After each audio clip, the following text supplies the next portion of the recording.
Thank you once again for coming to join us, and we're looking forward for more players to come in. We're opening up. We're having a dialogue with some leagues already with Fiji. I'll be flying off to Fiji on Wednesday to have a meeting with them and see how we can bring them here in the country so they can play for Sepik Pride for the first time in 2023. So that's the excitement we are looking into it. And also I would like to appeal to PNG RFL. I'm not going to let the landlord get a Sepik done because I think we, as Bradley said, we ticked all the boxes. We are ready, we are psyched up, we are pumped up. We want to run into the field in 2023. And we cannot wait to see. I'll be satisfied really. And our concept into coming into Rugby League Arena is a bit different. Our vision is also different. Our approach will be different. As time goes by, you will see we will come out, as Jason has mentioned. We've got some few products that is going to come out. Unmarked, Legmark, all these products where Jason has mentioned. It's going to come in good color. So, Sepik, people are ready and start Bible looking. We also partnering. Like this morning, I've spoken with management. Also, I would like to thank our patron, the governor for Sepik, Hallenbed. Also, we got good feedback from our politicians up there in the greater Sepik. For the last couple of days, they were conversing with us and then they're telling us, today we are at the back of you guys, go and get it. So with that kind of support, and also we've seen so many interests coming out with our sponsors. We've seen TV1 coming on board. Couple of days ago, we've met with BSP. BSP is looking forward to support the cause up there in a region up there in Greater Sepik. So if we can have this backing with this, these companies at the back of us, we don't see a reason why PNG RFL will give us a chance for us to run in 2023. I think we are ready and looking forward for. As I said again, our concept into entering this comp will be different. Our approach is different. Our vision is different. We will announce it as time goes by, but Jason has mentioned it. One thing we wanted to do is Mila just talks about line Sepik, West Sepik. What we're trying to do is we're trying to partner with the people up there to go and buy the balloons that they're waving, the baskets that they're doing, whatever arts and crafts they're doing up there. We already got a company in place to go and partner with them to go and buy the products in the Sepik region and bring it out, and then we market it for them. And it's also one of the pathway that we are developing for our rugby league players. Whoever comes and join us, the 30-man squad, the first in 2023, they all have a pathway program where when they leave rugby league, what do they do? That's the pathway that we wanted to do different with all other clubs are doing at the moment. When they leave rugby league, we have already a program for them already. So when they come playing rugby league for us, and when they leave Sepik, they go with something.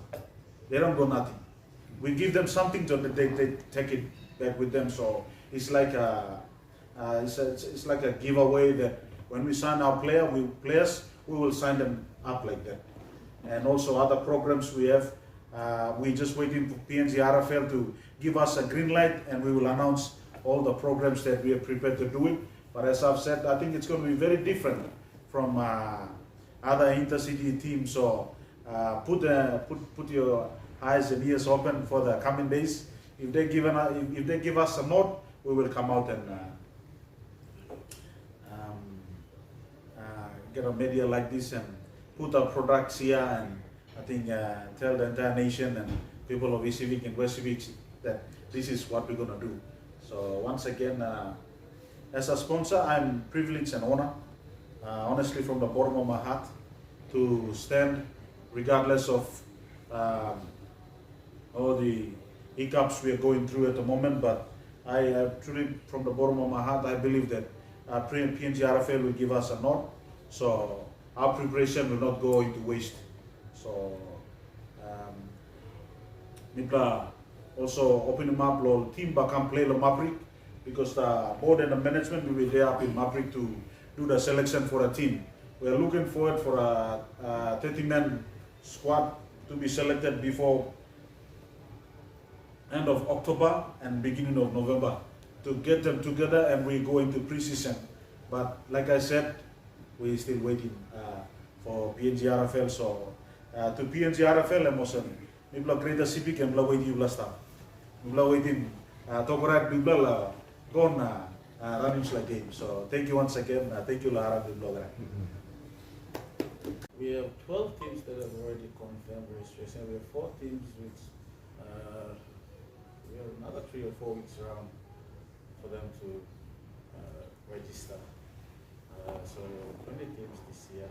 We have 10 teams for women's division. So it will be big. So all the teams are ready to go. And the format? Yep, the format for the team. You want pull matches? There will be 4 to 2. So it's around 5. So then finals, you have cross pool or the top 3, top 2. Or There will be top 2. We have the EMK officials as well back in Rabaul. So Marcus Cloudline, and we have the TM up for town too. So they'll be the other ones working on that. no. And we'll get the ground prepared for them. You know, we're gonna get a lot of flack from our own people back at home. Like their perception would be to maybe get all the players from our own region, from the Greater Sepik, but that's not gonna work. We want to be competitive.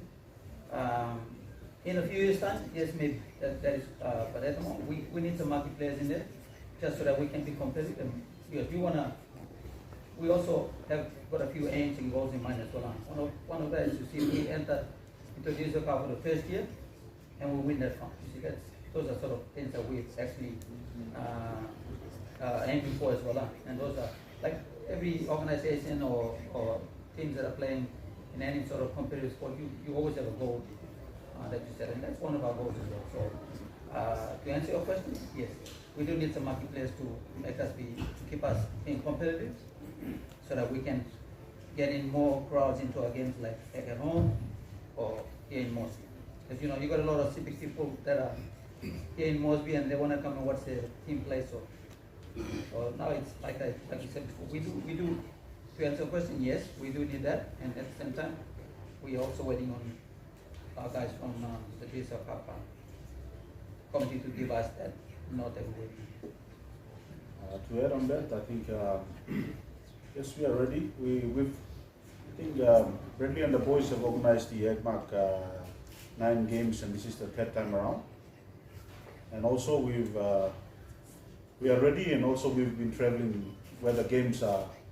Like last year we all of us traveled up to Southern Islands for the Southern Islands Nights. And after that we went to Sepik, and then we came back. We brought our team to Rabaul, and we had a friendly match with EMK Rabaul Gurias. And then also we have I think a team, Spartans, sir. Yeah, we have a team in the comp in Eastern Britain. So we are already here. Some of our boys are with the EMK Gurias development team.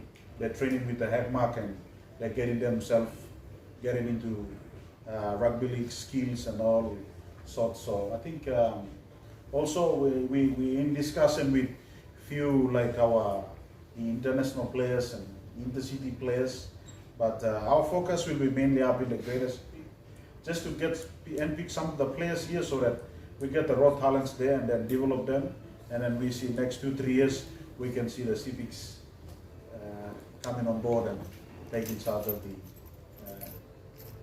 club. I remember in terms of sponsorship, basically what we're trying to do is I think it's not much to invest if we wait and see our place going down. I think it is now we can invest to a young generation so that we can change them. I believe any kind of sport, but up in what we're doing now is rugby league. So that's why it's given us a hedge to stand forward to invest in those kind of events so that our main focus is to change the next generation for them to be better and change the direction of their future so that rugby league, we see that it's one of the sport that can contribute to help change our community. As you can see, like far and wide across this nation, you know, young people going into this homemade beer, drug, and like so many things happening in and around all our communities throughout the country. But basically now what we want to do with the Greater Sepik up there is to get a young talent to come out and perform and change the way, the perception people are seeing about the young generation. So that's why we also wanted to encourage and challenge rural people who are doing business up in our two Sepik provinces to also come and support this kind of cause so that together we can make a difference. And also we wanted to also challenge all our Sepiks who are all over the country. If we wanted to try change Sepik, I think this will be the best time for all our people and all our citizens, especially the Greater Sepik, to invest in this kind of event so that we take these boys up there and then see those our colleagues, our young people up there in Sepik change, play rugby league, and become a better sportman and woman and become better citizen of our country. Tournament in Wewak for the last 2 years. So this year we'll be going up to Margaret, up in the rural. So we're trying to take the game to rural places where rugby league is not a common sport in there. So Sepik province is dominated by soccer, and in Wewak they usually play rugby for the last 7 years, but in Margaret we started 4 years ago, 5 years I think, and then I think this tournament, especially EMK going up there to Margaret, will help our people see what rugby league is like, what rugby league can bring to the province, and as a little town of Margaret is an economic hub in central Sepik. So I think it will be a big boost for our people back home. That's why we wanted to bring the EMK Nines to Margaret. It's been 2 years now. We've been running the tournament. It's been getting bigger. The last year we have like the whole team of Ella women going up there, and they got the first prize. They got 15,000, and then they came back. This year we got 20,000 this year, which I believe will be the biggest tournament in the country. I've traveled to a lot of some of the tournaments, and with Margaret and with Sepik, the Sepik Nines, we wanted to make Sepik Nines one of the biggest tournament inside Sepik and also Papua New Guinea. So it will give most of our raw talents the opportunity to play against the best. That's what we always wanted, is for our boys to play against some of the best players in the Digicel Cup. By then, Digicel Cup will be over. The game is scheduled for 21st and 22nd October. Digicel Cup finishes on 25th, I think, of September. So you'll have most of the Digicel Cup players going back to their local Nines club to be part of that tournament. So it will be exciting for our talents up in central Sepik. That's what we wanted. We want our boys to play against some of the best and expose themselves, not only to Sepik Pride, which CEO has mentioned. We will select a squad for 2023. I believe we'll also have a lot of Digicel Cup teams there as well. A lot of the players that have played in Digicel Cup this year, and I think some have gone through to even Hunters as well. I think the halfback for the Hunters, they came through after being scouted at the EMK Nights, EMK Sepik Nights. So I think EMK Sepik Nights has put its name out there to be one of the events that can have the players being there and then being scouted to the Diesel Cup. So I think it wouldn't be made possible without the support of EMK, the Nightingale family, from late Papa Gurel all the way to when Stephen Nightingale took over from the company. They've been very supportive to the journey of Sepik Rugby League. So Papa Gurel, the late John Nightingale, was the one who came up with that concept, initiative to try to help the Sepik people to play big tournaments. So that's where it started back in 2020, 2021, and this year will be the 10th year. So personally thank the family, John Nightingale and late John Nightingale, Stephen, and the family, the mother, Derek, for supporting Sepik on behalf of people of Sepik, and also on behalf of all our sponsors. Putting money down to supporting sporting events is not easy. As the Sepik naming rights would know, it's not easy, but it's passionate people that can only do that. And on behalf of people of Sepik, we thank you, the EMK Group of Company, for continuing to supporting us, and not only us, but the greater